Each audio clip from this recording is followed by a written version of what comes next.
বাংলার কুরুক্ষেত্রে ভোট গণনা চলছে, একেবারে প্রাথমিক পর্বে ভোট গণনা। প্রাথমিক পর্বে তৃণমূল শিবিরের কি চেহারা, তৃণমূল শিবির কি মনে করছে, সরাসরি চলে যাব প্রতিনিধি আবিরের কাছে। কালীঘাট থেকে রয়েছেন আবির। তৃণমূল শিবিরের কাছে কি খবর, তৃণমূল শিবিরের মনোভাব, বডি ল্যাঙ্গুয়েজ কি? প্রথমত হচ্ছে, তুমি জানো যে প্রচারের শুরু থেকেই বারবার ধরে তৃণমূলের বক্তব্য ছিল যে কাউন্টিংয়ের প্রথম বেশ কয়েক ঘন্টা জুড়ে তাদের যারা প্রধান বিরোধী রাজনৈতিক দল তাদের যে লিডিং দেখানো হবে বা তারা লিড পাবে, সময়ের সাথে সাথে সেই ফল বদল হবে বলে তৃণমূল কংগ্রেস প্রথম থেকে তাদের যে বক্তব্য সেটা তুলে ধরেছিল। তো সেই বক্তব্যেই এখনো পর্যন্ত তারা অনড় রয়েছে এবং তারা মনে করছে যে ম্যাজিক ফিগার ছোঁয়ার জন্য যে সংখ্যা দরকার সেটাকে তারা ছুঁয়ে ফেলতে পারবে এবং 2021-এর যে উদাহরণ তারা সেটা টানছে। সেখানে বলছে যে একদম প্রথম 4 থেকে 4.5 ঘন্টা বিভিন্ন জায়গা থেকে যে খবর এসে পৌঁছচ্ছিল যে বিভিন্ন আসনে তৃণমূল কংগ্রেস পিছিয়ে থাকছে, দুপুরবেলার পর থেকে সেই ফলের বদল হয়।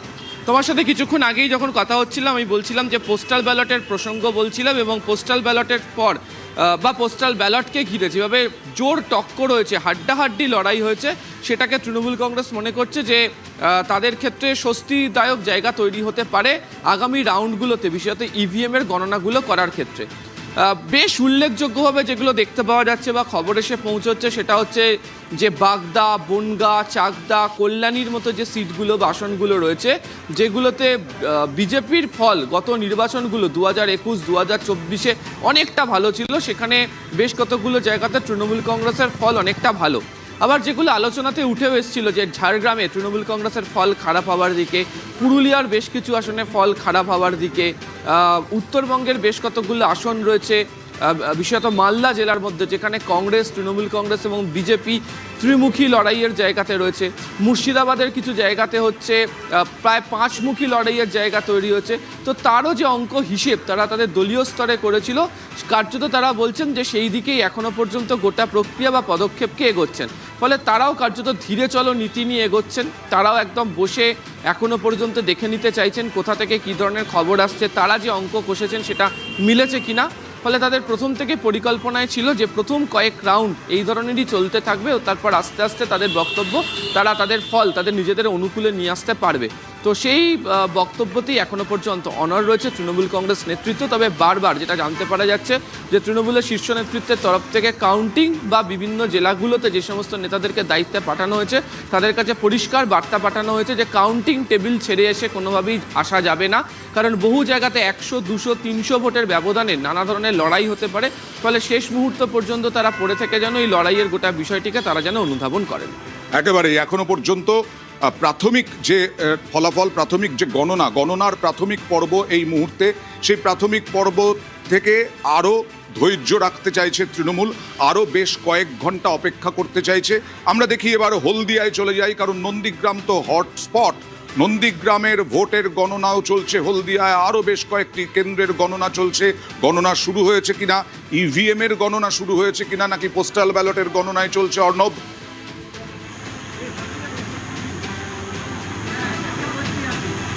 দেখো, প্রাথমিক পর্যায়ে গণনা শুরু হয়েছে এবং প্রথম রাউন্ডে বয়াল 1 নম্বর এবং বয়াল 2 নম্বর যে গ্রাম পঞ্চায়েত এলাকাগুলি রয়েছে সেখানকার গণনা শুরু হয়েছে নন্দীগ্রামের। এবং প্রাথমিক যে রাউন্ড সেই রাউন্ডে বয়ালের যে গণনা, সেখানে শুভেন্দু অধিকারী বিজেপি প্রার্থী, তিনি তার প্রতিদ্বন্দ্বী থেকে 3000 ভোটে বা তার থেকে কিছুটা বেশি ভোটে এগিয়ে রয়েছেন। এবং এখানে পিছিয়ে রয়েছেন তৃণমূল কংগ্রেসের প্রার্থী পবিত্র কর। উল্লেখ্য, পবিত্র কর তিনি এই বয়াল গ্রাম পঞ্চায়েতের থেকেই তিনি প্রধান ছিলেন এবং এখান থেকেই তিনি তৃণমূলে গিয়েছিলেন রেজাল্ট যেদিন প্রার্থী ঘোষণা তার আগে। কাজেই পবিত্র করের নিজের যে জায়গা, সেই জায়গায় তিনি ধরে রাখতে পারলেন না। প্রথম রাউন্ডের যে গণনা বয়ালে হলো তাতে এটা স্পষ্ট। সর্বোপরি জেলার যদি ফলাফল দেখা হয়, এখানে আরও 2টি বিধানসভা রয়েছে। দেখো, এখনো পর্যন্ত 19 থেকে 20 রাউন্ড গণনা হবে এমনটা জানানো হয়েছে। তার জন্য ট্যাবুলেশন চার্টও তৈরি করা হয়েছে। কিন্তু পোস্টাল ব্যালট পর্বে, প্রাথমিক পর্বে যে গণনা হয়েছে তাতে পূর্ব মেদিনীপুর কিন্তু হাড্ডাহাড্ডি লড়াই দিচ্ছে। কেন বলছি, 2024-এ কার্যত 16টা বিধানসভাতেই দাপট দেখিয়েছিল পদ্ম শিবির, কিন্তু সেই জায়গায় প্রায় অর্ধেক প্রায় 7-8টা সিটে, 8টা মাত্র সিটে তৃণমূল কংগ্রেস, ওদিকে 7টা মাত্র সিটে বিজেপি, তারা এই মুহূর্তে এগিয়ে রয়েছে। কাজে সেই দিক থেকে লড়াইটা কিন্তু এবার জমজমাট, অন্তত পূর্ব মেদিনীপুরের ক্ষেত্রে। হয়তো গণনা এখন অনেকটা বাকি। প্রাথমিক পর্ব পোস্টাল ব্যালটের এই ট্রেন্ড কিন্তু দেখা যাচ্ছে। পোস্টাল ব্যালটের ট্রেন্ড, কিন্তু ইভিএম এর গণনা এখনো শুরু হয়নি। নন্দীগ্রাম, শুধু নন্দীগ্রামে একটা জায়গাতে 3000 ভোটে এগিয়ে শুভেন্দু অধিকারী, তৃণমূল পিছিয়ে। দেখুন, ব্যাপারটা হচ্ছে আমার কাছে জাস্ট এক্ষুনি আমি মেসেজটা পেলাম যে নন্দীগ্রাম থেকে শুভেন্দু অধিকারী 678টা ভোটে এগিয়ে রয়েছেন, এবং 678টা ভোট যে খুব বেশি সংখ্যা নয় সেই জিনিসটা আপনি আমি সকলেই জানি। 19-20 রাউন্ড গণনা হবে। হ্যাঁ, 19-20 রাউন্ড গণনা অবশ্যই বাকি আছে, কিন্তু মূলত মমতা বন্দ্যোপাধ্যায়, অভিষেক বন্দ্যোপাধ্যায় বারবার একটা কথা বলেছিলেন যে শুভেন্দু অধিকারী দুটো জায়গা থেকেই হারছে। আমার সত্যি জানা নেই তার পরবর্তীতে শুভেন্দু অধিকারীর ভবিষ্যৎ কি হতে চলেছে, সেই জিনিসটা বিজেপির যিনি প্রতিনিধি রয়েছেন আশা করছি উনি বলতে পারবেন। হয়তো বটতলার নিচে তার পরবর্তীতে খুব সুন্দরভাবে চাদর পেতে ওনারা ইতিমধ্যেই গোটা বিষয়টা প্রিপেয়ার করে নিয়েছে। 19-20 রাউন্ড গোনা বাকি আছে এখন। শুভেন্দু অধিকারীর প্রশ্নে যদি আমরা আসি, আমরা প্রথমেই দেখব যদি তৃণমূল কংগ্রেস ম্যাজিক, যদি এই ম্যাজিক কাজ করতো তাহলে কিন্তু নন্দীগ্রামে 21-এই কাজ করতো, সেটা করেনি। এবং শুধু নন্দীগ্রাম নয়, পূর্ব মেদিনীপুরে হাড্ডাহাড্ডি লড়াই চলছে। লোডশেডিং করে জেতার পরবর্তীতে এই বক্তব্য আপনাদের মুখে শোভা পায় না। বলেনি, তার মানে তৃণমূল কংগ্রেস ম্যাজিক নন্দীগ্রামে কাজ করেনি, তাই জন্য ভূমিপুত্র এবং মানে প্রার্থী ম্যাজিক কাজ করানোর চেষ্টা করেছিল তৃণমূল কংগ্রেস।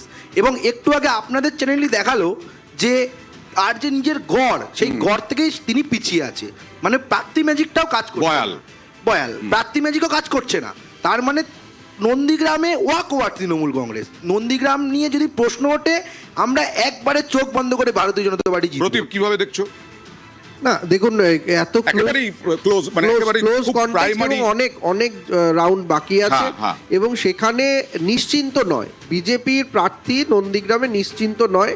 তার কারণ একটু আগে 3100 ভোটে এগিয়েছিলেন, এখন 667 ভোটে এগিয়ে আছেন। ফলে যত ট্রেন যাচ্ছে উনি মানে ব্যবধান এইটা ওঠানামা করবে। এখন দেখুন, মুদ্রা কথা হচ্ছে সব থেকে ইন্টারেস্টিং যেটা আপনাদের থেকে এলো, যে পূর্ব মেদিনীপুরে যেখানে তৃণমূল কংগ্রেস যে গ্রাউন্ড রিকভার করেছে সেইটা খুব ইম্পর্টেন্ট।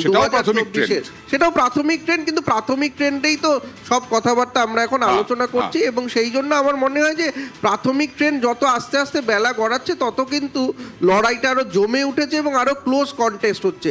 আগে যেরকম আমরা 20-25টা সিটের ব্যবধান দেখছিলাম দুটো দলের মধ্যে, এখন কিন্তু সেটা অনেক কমে আসছে, এবং যত ব্যবধানটাও কমছে, ভোটের ব্যবধান এগিয়ে আসছে, তাতে অনেক সময় লাগবে। এখনো ইভিএম এ গণনা শুরু হয়েছে, আমি প্রথমেই বললাম যে সন্ধ্যের আগে ফলাফলের জায়গাটাতে আমরা এখনো আসিনি সেইভাবে। কৌস্তবের কাছে কোনো আপডেট আছে? কৌস্তবে আমরা দেখছি লেফট দুটোতে এগিয়ে এখনো পর্যন্ত প্রাথমিক ট্রেন্ড। আমি তো বললাম আমার কাছে যে আপডেট আছে, দমকল আছে, জলঙ্গি আছে, হরিহর পাড়াও আমরা সামান্য ভোটে এগিয়ে আছি। এখন আমি বলছি তো এগুলো ফার্স্ট এর প্রথম দিকে ট্রেন্ড। কি মনে হচ্ছে মুর্শিদাবাদে বামেদের অবশ্যই প্রভাব ছিল? শুধু মুর্শিদাবাদে না, গোটা রাজ্যে প্রতিটা সিটে আমাদের ব্যাপক ভোট বাড়বে, এবং আমাদের ভোট বাড়বে এই কারণে আমরা বলছি যে আমাদের আশা তো মানুষ ভোট দিয়েছে। নন্দীগ্রাম নিয়ে আলোচনা হচ্ছে। নন্দীগ্রামে আমি প্রথমে দেখছিলাম 3000 ভোটে শুভেন্দু অধিকারী এগিয়ে আছে, এখন দেখছি 700 কত ভোটে এগিয়ে আছে। নন্দীগ্রাম যেমন বিজেপি পাখির চোখ করেছে, এরকম কিন্তু তৃণমূলও করেছে। তৃণমূল 5-7 কোটি টাকা খরচা করে সেবাশ্রয় কিন্তু শুধু ব্রাহ্মণ নারবারে হয়নি, ভাইপো ওখানে নিয়ে গিয়ে কিন্তু সেবাশ্রয় করেছে। আর নন্দীগ্রাম 1, নন্দীগ্রাম 2 মুসলিম ভোট একটা ফ্যাক্টর। আমরা কোনোভাবেই চাই না যে পশ্চিমবাংলার ভোটটা কমিউনাল ভোট হোক, হিন্দুরা বিজেপিকে ভোট দিক আর সব মুসলমানরা ওই ভয়ে বিজেপি আছে যে ভয়টা তৃণমূল কংগ্রেস দেখায়, তৃণমূল কংগ্রেসকে ভোট দিক, এটা আমরা কোনোভাবেই চাই না। যেটা বিজেপি করার চেষ্টা করে এটা আনফরচুনেট। মানুষ উপাসনার কাছে আমি বুঝাবো যে ধর্মীয় মেরুকরণের মধ্যে কি তৃণমূলও পড়ে গেছে? দেখুন, ব্যাপারটা হচ্ছে বলছে কৌস্তবদা যে কথাটা বলছে সেখানে মূলত যেই কথাটা, যেই জিনিসটা কৌস্তবদাকে বুঝতে হবে যে ধর্মের রাজনীতি যেই দলটা করে গেছে সেই দলটার নাম কিন্তু বিজেপি। আমরা বরাবরই দেখেছি তারা একটা বক্তব্যের মধ্যে 5 থেকে 10 বার কিন্তু হিন্দু হিন্দু হিন্দু হিন্দু হিন্দু হিন্দু খাতরে মেহে এই কথাটা বলে গেছে বরাবরই। কিন্তু এবার যখন ভোটটা আমরা দেখতে পাচ্ছি কিছুক্ষণের মধ্যে, যেই উত্তরটা আমরা সকলে, আমাদের সকলের কণ্ঠস্বর একটা কথাই বলবে যে এই যে বিভাজনের রাজনীতি, এই বিভাজনের রাজনীতি কিন্তু এই বাংলার মাটি গ্রহণ আগেও করেনি, এখনো করবে না।